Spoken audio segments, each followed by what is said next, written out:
അയോധ്യയിലെ ഫണ്ട് തട്ടിപ്പുമായി ബന്ധപ്പെട്ട് ഒരു വാർത്ത വന്നിട്ടുണ്ട്. ആ ക്ലിപ്പ് ഞാൻ നിങ്ങളൊന്ന് കാണിക്കുകയാണ്.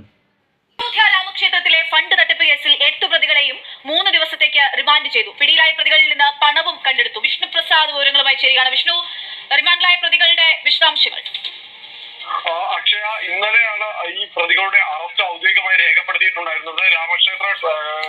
ക്ഷേത്രത്തിലെ തട്ടിപ്പുമായി ബന്ധപ്പെട്ട് ഇവിടെ ഈ ദൈനംദിന വരുമാനം എണ്ണിത്തിട്ടപ്പെടുത്തുന്ന 6 ഉദ്യോഗസ്ഥരും അതുകൂടാതെ ഇതിന് മേൽനോട്ടം വഹിച്ചിരുന്ന ബാങ്ക് പ്രതിനിധിയും ഉൾപ്പെടെയുള്ള 8 പേരെയാണ് അറസ്റ്റ് ചെയ്തിട്ടുണ്ടായിരുന്നത്.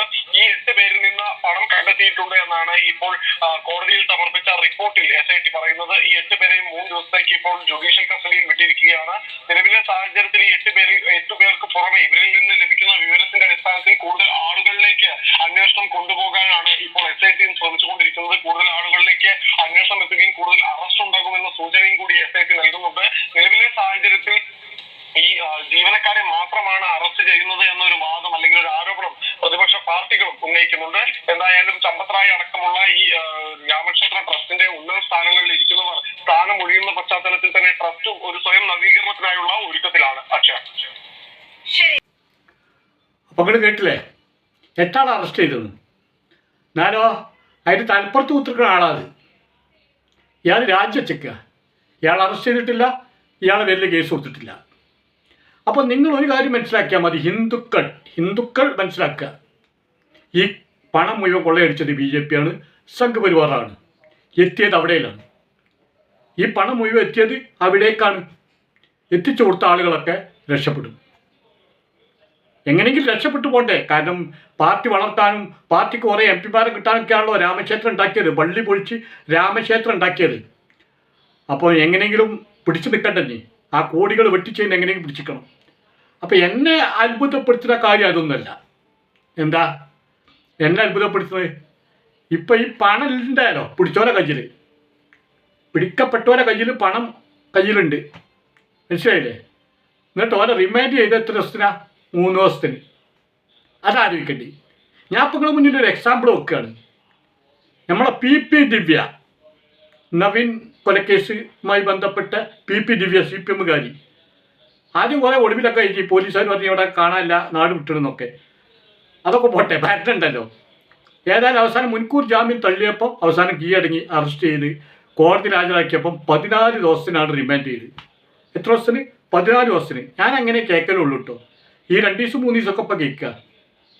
നമ്മളെ ബോച്ചനെ വീട് വളഞ്ഞ് പോലീസ് പിടിച്ചിനി. 14 ദിവസമാണ് റിമാൻഡ് ചെയ്തത് അല്ലേ? നമ്മളെ രാഹുൽ മാങ്കൂട്ടത്തിനെ ലോഡ്ജ് വളഞ്ഞ് പോലീസ് പിടിച്ചിനി. 14 ദിവസമാണ് കോടതി റിമാൻഡ് ചെയ്തത് അല്ലേ? അങ്ങനെ ഒട്ടനവധി കേസുകളിൽ കോടതിയിൽ ചെന്ന് കഴിഞ്ഞാൽ 14 ദിവസം റിമാൻഡ് ചെയ്യിക്കണം അല്ലേ? അതുപോലെ നമ്മൾ ദിലീപിനെ പിടിച്ചപ്പോഴും 14 ദിവസം റിമാൻഡ്. പിന്നെ ജാമ്യം കിട്ടാതെ അങ്ങനെ പോയാണ്ടാണ് 90 ദിവസം 60 ദിവസമൊക്കെ ആയത്. മനസ്സിലായില്ലേ?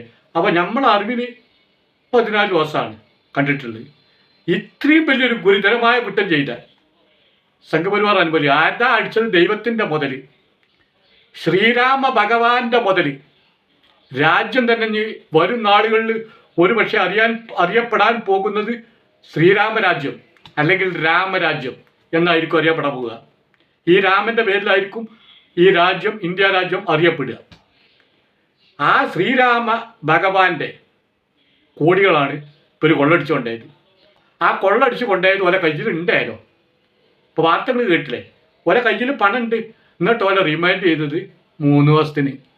എങ്ങനെയുണ്ട്? നമ്മളെ തള്ളാരൊക്കെ ഉണ്ടാവുമല്ലോ, കുട്ടികളെ തല്ലാന് വടിയൊക്കെ ഇട്ടിട്ട് വന്നിട്ട് എന്തടിച്ച് പറഞ്ഞാൽ അടിച്ചില്ല എന്ന് പറഞ്ഞ മാതിരിയാ. തള്ളാർ കുട്ടികളെ ചവിട്ടിയാൽ പിള്ളക്ക് കേടില്ല എന്നൊക്കെ പറഞ്ഞില്ലേ? ആരായി ചവിട്ടുക. അപ്പോൾ എങ്ങനെയുണ്ട് നമ്മളെ കോടതി വിധി? 3 ദിവസം റിമാൻഡ്. പ്രതികൾക്ക് വേദനിക്കരുത്, ബുദ്ധിമുട്ടാറരുത്, പ്രയാസത്തിലാറരുത്, കഷ്ടപ്പെടരുത്.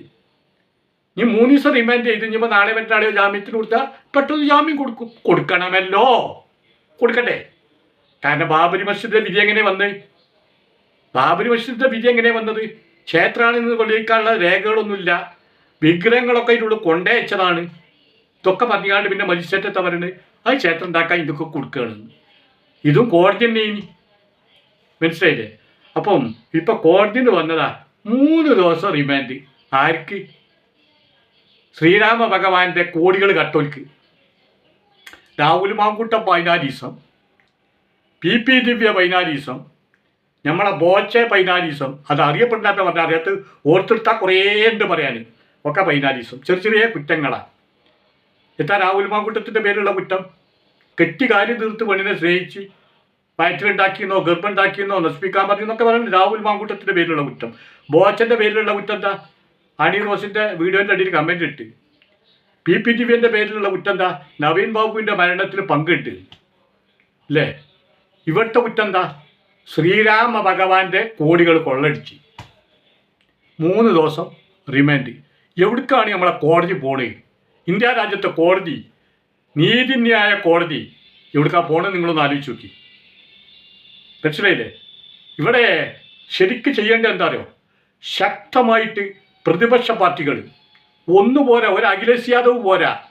ഒരു അഖിലേഷ് യാദവിൻ്റെ UP SP നേതാവ് അഖിലേഷ് യാദവിൻ്റെ പ്രതിഷേധം പോരാ. കൂട്ടമായിട്ടുള്ള ഇന്ത്യ മുന്നണിൻ്റെ പ്രക്ഷോഭം. ബാബരി മസ്ജിദ് പൊളിക്കാൻ ഇവർ നടത്തിയിട്ടുള്ള ഒരു പ്രക്ഷോഭം ഉണ്ടല്ലോ, ഒരു ജാഥ, രഥയാത്ര, അതുപോലത്തെ ഒരു യാത്രാ പ്രക്ഷോഭം ഇന്ത്യ മുന്നണി നടത്തണം. കാരണം ഈ രാമക്ഷേത്രം ഇവർക്ക് സംഖ്യകൾക്ക് കുത്തകയാണോ? അല്ലല്ലോ. അഖിലേഷ് യാദവും അഖിലേഷ് യാദവിൻ്റെ പാർട്ടിയിലൊക്കെ ഹിന്ദുക്കളല്ലേ? കോൺഗ്രസിലുള്ള ഭൂരിഭാഗം ഹിന്ദുക്കളല്ലേ? ബംഗാളിൽ മമതാ ബാനർജിൻ്റെ പാർട്ടിയിലുള്ള ഭൂരിഭാഗം ഹിന്ദുക്കളല്ലേ? അങ്ങനെ ഈ ഇന്ത്യ മുന്നണിയിലുള്ള എല്ലാ ഘടകകക്ഷികളിലുള്ള ആളുകളൊക്കെ ഹിന്ദുക്കളാണ്. അപ്പം ശ്രീരാമ ഭഗവാൻ സംഖ്യകൾതാണോ? അല്ല, ഹിന്ദുക്കളതാണ്. അതുകൊണ്ട് തന്നെ ഇന്ത്യ മുന്നണി നേതാക്കൾ പ്രക്ഷോഭത്തിന് തയ്യാറാണ്. കടുത്ത പ്രക്ഷോഭം ഉണ്ടാകണം. കോടതി പോയ പോക്കൊക്കെ നിങ്ങൾ. അപ്പം ഞാൻ അന്വേഷണം കൊടുക്കാൻ പോകുമെന്ന് നോക്കിയാൽ മതി.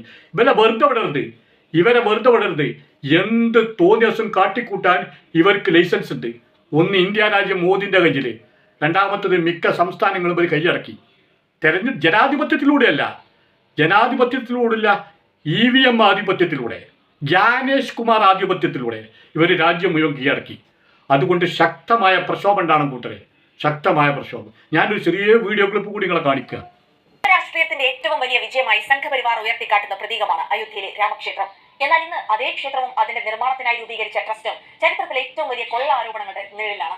വിരോധാഭാസം എന്ന് പറയട്ടെ, ഈ അഴിമതി പുറത്തു കൊണ്ടുവന്നതും അതിനെതിരെ രംഗത്ത് വന്നതും പ്രതിപക്ഷ പാർട്ടികൾ മാത്രമല്ല, മറിച്ച് രാമക്ഷേത്രത്തിന് വേണ്ടി പതിറ്റാണ്ടുകളായി പോരാടിയ സംഘപരിവാറിലെ തന്നെ പ്രമുഖ നേതാക്കളും സന്യാസിമാരുമാണ്. അയോധ്യയിൽ ഇപ്പോൾ നടക്കുന്നത് സംഘപരിവാർ വേഴ്സസ് സംഘപരിവാർ പോരാട്ടമാണ്. വിശദമായി നോക്കാം. സ്വാഗതം ഇന്നത്തിലേക്ക്. അപ്പൊ കേട്ടില്ലേ? അപ്പോ ഇതാണ് അവിടുത്തെ സ്ഥിതി. ഇത് ഇന്ത്യ മുന്നണി തിരിച്ചറിയണം. ഇത് ഒരു ഇത് അയോധ്യയിലെ അല്ലെങ്കിൽ ഉത്തർപ്രദേശിലെ ഒരു പ്രതിപക്ഷ പാർട്ടികളല്ല ഈ സമരം ഏറ്റെടുക്കേണ്ടത്, ഈ പ്രക്ഷോഭം ഏറ്റെടുക്കേണ്ടത്. ഇന്ത്യ രാജ്യത്തെ പ്രതിപക്ഷ പാർട്ടികൾ ഒന്നടങ്കം, ഇന്ത്യ മുന്നണി ഒന്നടങ്കം എല്ലാം മറന്നുകൊണ്ട് പ്രക്ഷോഭം ഏറ്റെടുക്കണം. പ്രക്ഷോഭം ഏറ്റെടുത്തിട്ട് നരേന്ദ്രമോദിക്കും സംഘപരിവാറിനും യോഗി ആദിത്യനാഥിനും ശക്തമായ താക്കീത് കൊടുക്കണം. ഈ ക്രിമിനലുകളെ മുഴുവൻ വിളിച്ചത് കൊണ്ടുവരണം. ദൈവത്തിനെ വിറ്റ് കായാക്കുന്ന ഇവരെയൊക്കെ നിയമത്തിൻ്റെ മുന്നിൽ കൊണ്ടുവരാൻ പ്രതിപക്ഷ പാർട്ടികൾ ഒറ്റക്കെട്ടായിട്ട് പ്രക്ഷോഭം നടത്താൻ മുന്നോട്ട് വരണം.